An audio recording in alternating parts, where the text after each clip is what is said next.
우리 하나님과 우리 주 예수 그리스도로부터 은혜와 평강이 여러분 모두와 함께 하시기를 바랍니다. 여러분은 스데반 하면 제일 먼저 뭐가 떠오르시나요? 네? 지금 그림의 렘블란트의 그림을 보시는 것처럼 돌에 맞는 순교자의 모습을 떠올리시나요? 아니면 일곱 집사 중, 혹은 더 정확하게 말하면 일곱 봉사자 중에 한 사람이 떠오르시나요? 디아코니아를 전공한 저 같은 사람은 디아코노스가 떠올릴 수도 있죠. 오늘은 이 스데반 이야기를 좀 해보려고 합니다. 최근 대화형 인공지능 챗 GPT라고 하는 것이 등장하면서 전 세계가 술렁이고 있습니다. 이 혁신적인 기술은 인터넷이 처음 등장할 때와 비견될 정도로 엄청난 열풍을 일으키고 있는데요. 그래서 저도 이 호기심이 발동을 해서 이 GPT에게 물어봤어요. 스데반에 대해서 한번 해봐달라. 그랬더니 이 독일어권 국가에 많이 사용하는 남성의 이름이다, 이렇게 알려주더라고요. 그러면서 유명인도 알려줬어요. 여러분 잘 아시는 미국의 유명한 영화 감독 스티븐 스필버그, 또 영국의 물리학자죠, 스티븐 호킹 박사, 이런 스데반에서 유래된 그 유명한 이름들을 또 이렇게 소개해 주더라고요. 그러고 보니 제가 독일에 있을 때 알던 지인도 그의 이름이 스테판이었습니다. 물론 이 GPT가 이런 것만 알려주는 것은 아니에요. 질문을 어떻게 하느냐에 따라서 대답이 다 다르더라고요. 그래서 질문에 따라서 이 스데반에 관한 좋은 정보를 얻을 수도 있었습니다. 자, 그 상황이 이러니까 우리 그 기독교계에서는 이 AI가 지닌 그 위험성에 대해서 우려를 나타내면서 이 AI에 대한 반대의 목소리가 나오고 있어요. 자, 그런데 우리가 이런 것을 반대하기보다는 이 신기술을 우리가 어떻게 좀 잘 활용할 수 있을까, 이런 것들을 좀 생각하고 고민하는 것이 더 필요하지 않을까 싶어요. 앞으로는 이 신기술을 제대로 잘 이용하는 사람과 또 잘 활용하지 못하는 사람들이 구분이 될 것이고요. 그래서 잘 활용하지 못하는 사람들은 이 경쟁 사회 속에서 밀려날 수밖에 없다라고 하는 것이 불보듯 뻔한 일이기 때문에 이것을 그냥 무작정 우리가 반대한다고 해서 될 문제는 아닌 것 같고요. 어떻게 하면 우리 기독교 안에서 좀 잘 선용할 수 있을까를 고민해 보는 것이 어떨까 싶어요.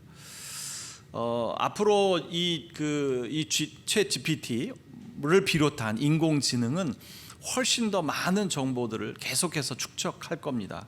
그래서 앞으로 한참 동안 시간이 지나면, 그래서 다시 한번 우리가 스데반에 관해서 질문을 한다면 이거보다 훨씬 더 많은 정보를 우리에게 제공해 주겠죠.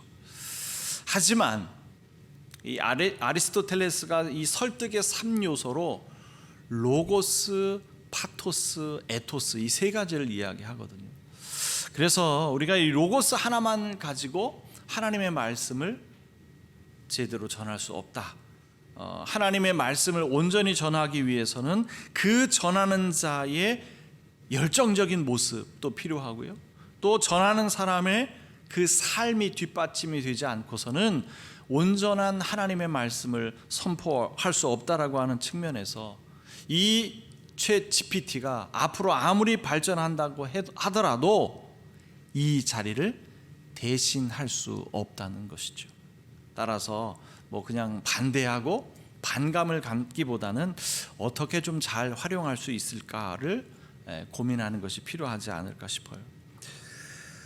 자, 우리 GPT가 우리에게 그 스데반에 관한 많은 정보를 제공해 줄 수 있겠지만 좀 간략하게 소개해 드리면, 이 스테판이라고 하는 사람은 헬라파 유대인이었습니다.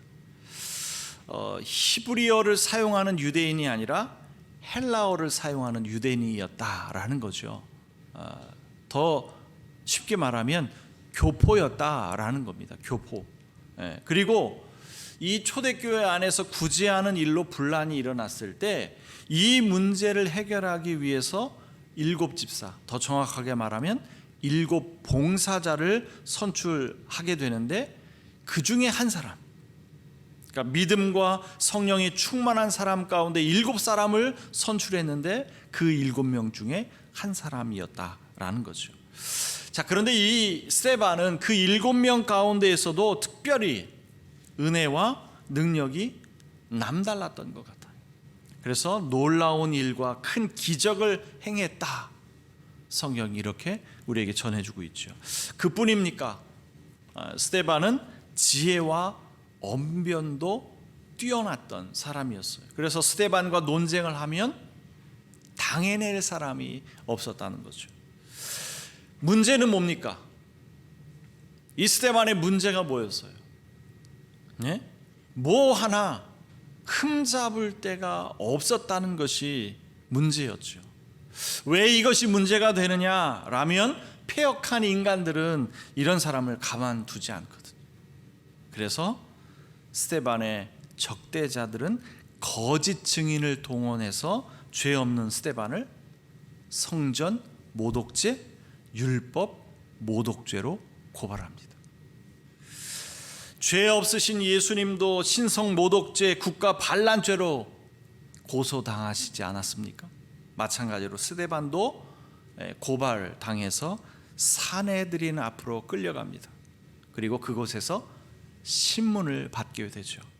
그래서 오늘 우리가 읽은 그 가운데 일부분이 바로 그 스데반의 설교의 내용이었죠. 전체를 보면 꽤 긴 설교문인데요. 내용은 길지만 간략하게 그 요약하면 이런 거예요. 당신들은 성령을 거역하고 있어. 당신네 조상들이 그랬던 것처럼 당신들은 순종하지도 않고 율법을 지키지도 않고 있어. 더욱이 당신들은 많은 예언자가 예언했던 그 의인을 죽였어. 여기서 말하는 의인이 누구를 말하는 겁니까? 예수 그리스도를 말하는 거죠. 그랬더니 이 말을 듣고 그들은, 그 대적자들은 격분했다라는 겁니다. 격분해서 스데반을 향해 뭐를 던졌습니까? 지금 그림에 보시는 것처럼 돌을 던졌죠. 참 인간이라고 하는 것이 잔악하고 잔혹한 것 같아요. 어떻게 같은 인간을 이렇게 무자비하게 돌로 쳐서 사람을 죽일 수 있습니까?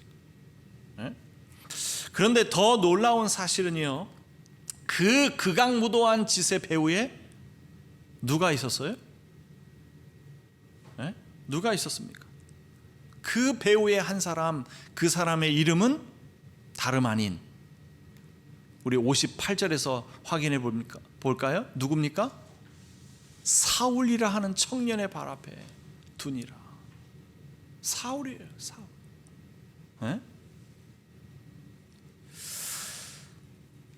바로 이런 장소에서 사울의 이름을 발견한다라고 하는 것이 놀랍지 않아요? 당혹스럽지 않습니까? 어떻게 사울이라고 하는 이름이 성경 안에서 이곳에서 처음 등장하냐 말이죠. 여러분, 여기서 말하는 사울은 사울 왕, 이스라엘의 사울 왕, 그 첫 번째 왕을 얘기하는 게 아니에요. 누구예요? 사도 바울. 사도 바울의 또 다른 이름입니다. 뜻밖의 장소에서 그의 이름이 발견되는 것을 보면서 우리는 적잖게 당황할 수밖에 없죠. 이 사람이 맞나? 최초의 이방인 선교자 그 사도 바울이 맞아? 신약성서 27권 가운데 13권을 기록한 그 사람 맞아요? 하시는 분들이 있을지 모르겠어요. 왜 안 그렇겠습니까? 스데반을 돌로 처형한 그 극악무도한 무리 중에 실세 혹은 주동자 아닙니까? 주동자. 그런 역할을 하는 사람이 바로 사울이었단 말이죠. 도무지 매치가 안 되는 거죠. 매치가 안 돼요. 여러분, 이왕 이 사울의 이름이 언급된 만큼 사울에 관한 그 이름에 관한 이야기를 조금 하고 넘어간다면, 여러분, 많은 사람이 사울의 이름에 관해서 오해하고 있어요. 어떻게 오해하고 있느냐? 원래 이름은 사울이었는데 회심한 이후, 개종한 이후에 바울로 이름이 바뀌었다, 이렇게 알고 계시는 분들이 꽤 많아요. 그렇죠? 사실이 아닙니다. 네. 그때 당시에 이 유대인들은 두 개의 이름을 갖고 있는 것이 일반적이었어요. 일반적이었다고요. 그래서 사울이라고 하는 이름은 히브리어입니다. 히브리식 이름이에요. 네. 그리고 바울이라고 하는 것은 파울로스, 헬라식 이름이에요. 헬라어. 네. 그러니까 뭐 개종한 이후에 이름이 바뀐 것이 아니라 원래 이 두 개의 이름을 다 가지고 있었어요. 여러분, 13장 9절을 보세요. 뭐라고 해요? 바울이라고도 하는 사울이, 성경은 이 두 가지 이름을 혼용해서 사용하고 있어요. 개종해서 바뀐 것이 아닙니다. 네. 오해하시면 안 돼요. 자, 이 바울이라고도 불리는 사울은 스데반 순교의 동조자였습니다. 그 배후의 인물이었다고요. 그리고 스데반이 죽은 이후 더욱더 거세게 교회를 핍박하죠. 이 8장으로, 사도행전 8장으로 넘기면 이 예루살렘 교회가 큰 박해를 받았다, 이렇게 전하고 있어요.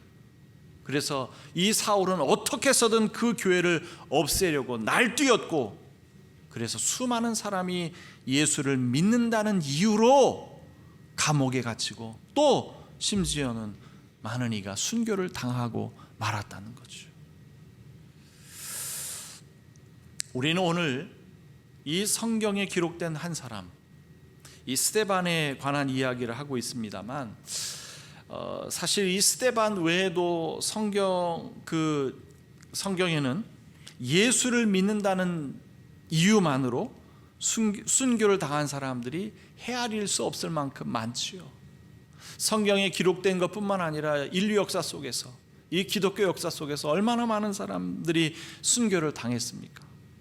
결국 이 스데반의 죽음은 지금까지 핍박받고 죽임을 당한 그 모든 순교자를 대표하는 죽음이라고도 볼 수 있습니다. 그래서 이 스데반의 죽음이 우리에게 남겨준 것은 무엇일까? 이렇게 물어봐야 해요. 우리 기독교 신앙 안에서 죽음이라고 하는 것은 남다른 의미가 있기에 묻는 질문입니다. 이 스데반의 죽음이 우리에게 남겨준 메시지는 무엇일까? 우리가 복음을 전하면서 예수 그리스도의 십자가의 죽음을 말하지 않을 수 있습니까? 불가능하죠. 어떻게 예수님의 그 십자가의 죽음을 이야기하지 않고 복음을 전할 수 있습니까? 그래서 기독교 신앙의 본질에는 바로 이 죽음이라고 하는 것이 자리하고 있다는 것을 생각할 때, 그래서 그 십자가의 죽음이 있었기에 기독교가 탄생할 수 있었고, 그 수많은 순교자의 죽음이 있었기에 오늘날의 교회가 세워질 수 있었다는 것을 생각하면서 우리는 묻지 않을 수 없는 거죠. 이 스데반의 죽음이 우리에게 던져주는 메시지는 무엇일까? 우리는 오늘 스데반이라는 한 사람을 조명하고 있지만, 우리는 이 한 사람에게 함몰될 필요는 없다는 이야기를 하는 겁니다. 여러분, 성경 안에는 수많은 그 인물들이 등장하잖아요. 성경 인물들, 그의 이름들이 등장하고 있어요. 아브라함, 야곱, 요셉, 모세, 다윗, 엘리야, 엘리사, 이사야, 에레미야 등. 과연 성경 안에는 몇 명의 이름이 기명되었을까라는 궁금증이 생겨날 정도로 많은 사람의 이름이 기록되어 있어요. 근데 그들은 그들의 인생 가운데 뭔가 남다른 것이 있었기에 성경에 그들의 이름이 기록되어진 것이겠지만, 우리는 그들을 접할 때 우리와는 조금 다른 비범한 존재로만 여겨서 영웅시할 필요는 없다는 겁니다. 왜냐하면 성경의 원저자이신 하나님은 우리와 똑같은 인간을 통해서 그 이야기를 만들어낸 것이고, 우리와 똑같은 인간에 의해서 그 이야기가 전해지고 기록되었기 때문이죠. 따라서 우리는 성경의 인물이 우리가 볼 때는 매우 특별한 사람처럼 보일지 모르지만 그들도 우리와 똑같은 성정을 가진 사람들이라는 것, 그리고 우리 역시 그 이상의 사람들로 만들어질 수 있다는 것을 간과해서는 안 됩니다.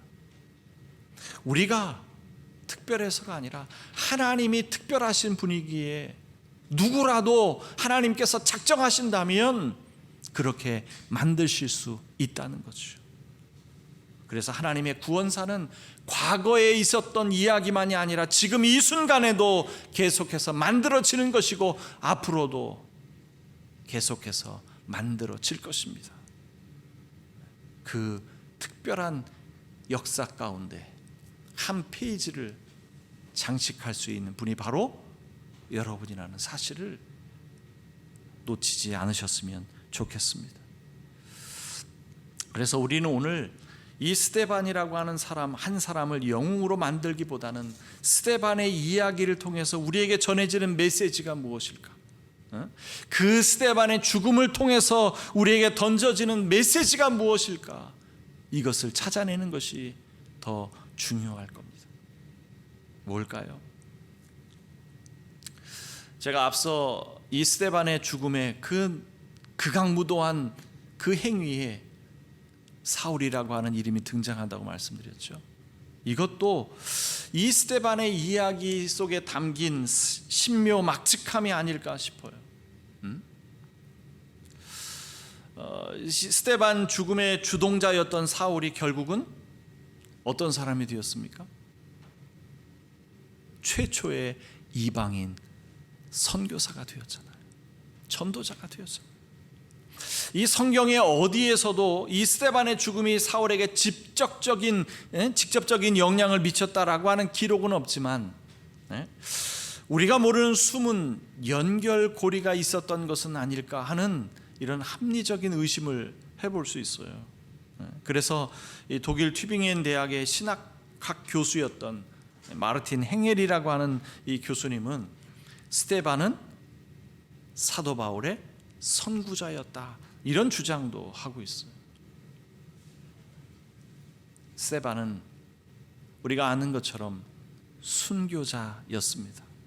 그 순교가, 그 죽음이 우리에게 던져주는 메시지는 무엇일까?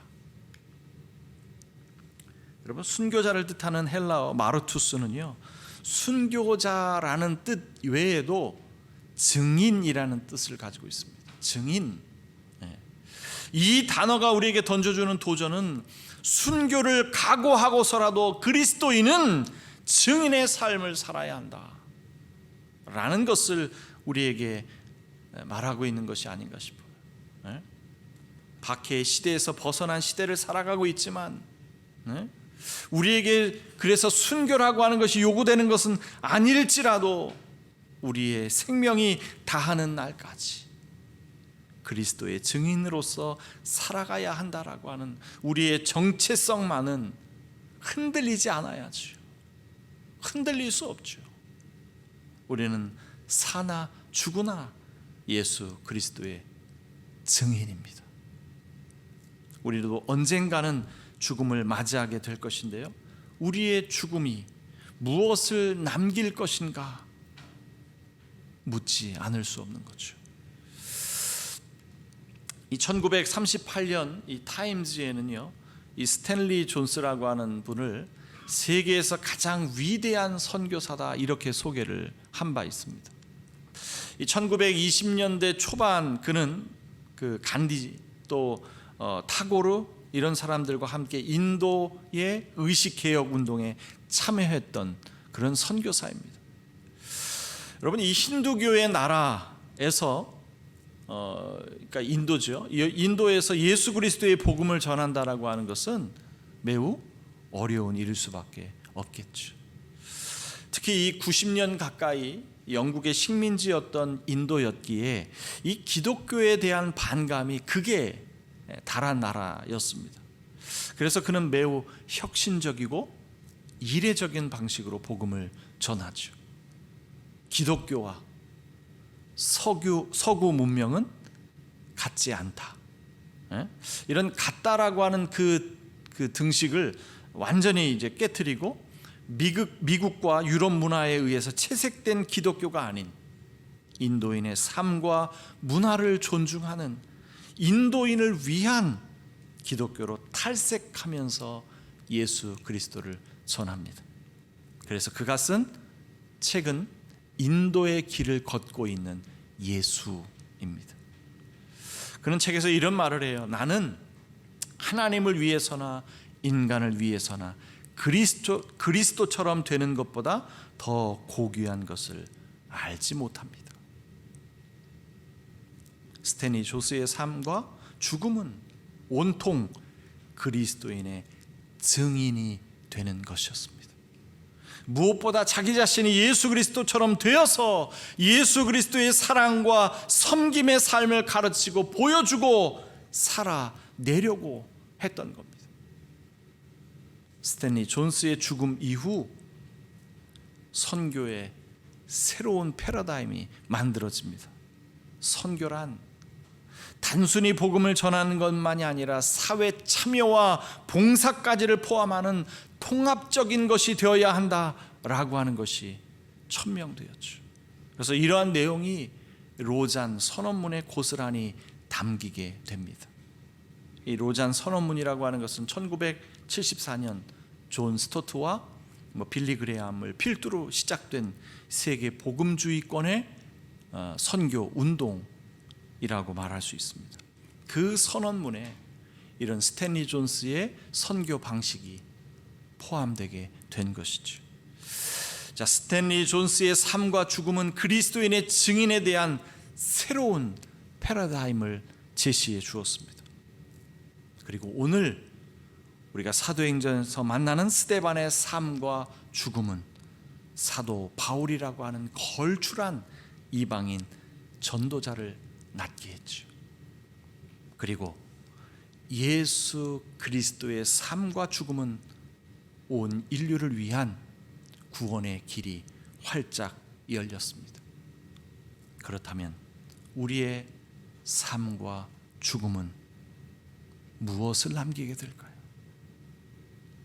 우리는 지금 어떤 증인의 모습으로 살아가고 있습니까? 스탠리 존스의 죽음에도, 스데반의 죽음에도, 예수의 죽음에도, 그리고 지금까지 헤아릴 수 없이 많은 순교자의 죽음에도 하나님의 보이지 않는 손이 있었다는 사실을 부인할 수 없습니다. 우리가 언젠가 맞이하게 될 그 죽음에도 우리 하나님은 개입하실 겁니다. 그러니 우리의 죽음을 통해서 또렷이 새겨지는 엔딩 메시지가 있었으면 좋겠습니다. 하나님의 구원사의 한 페이지를 장식하게 될 나의 삶과 죽음이 과연 어떻게 기록되게 될지 여러분 궁금하시지 않습니까? 예수님만큼은 아니겠지만 스탠리 존스보다 또 스데반보다도 더 빛나는 엔딩 메시지가 되기를 소망하며 기도하며 기대하며 기도합니다.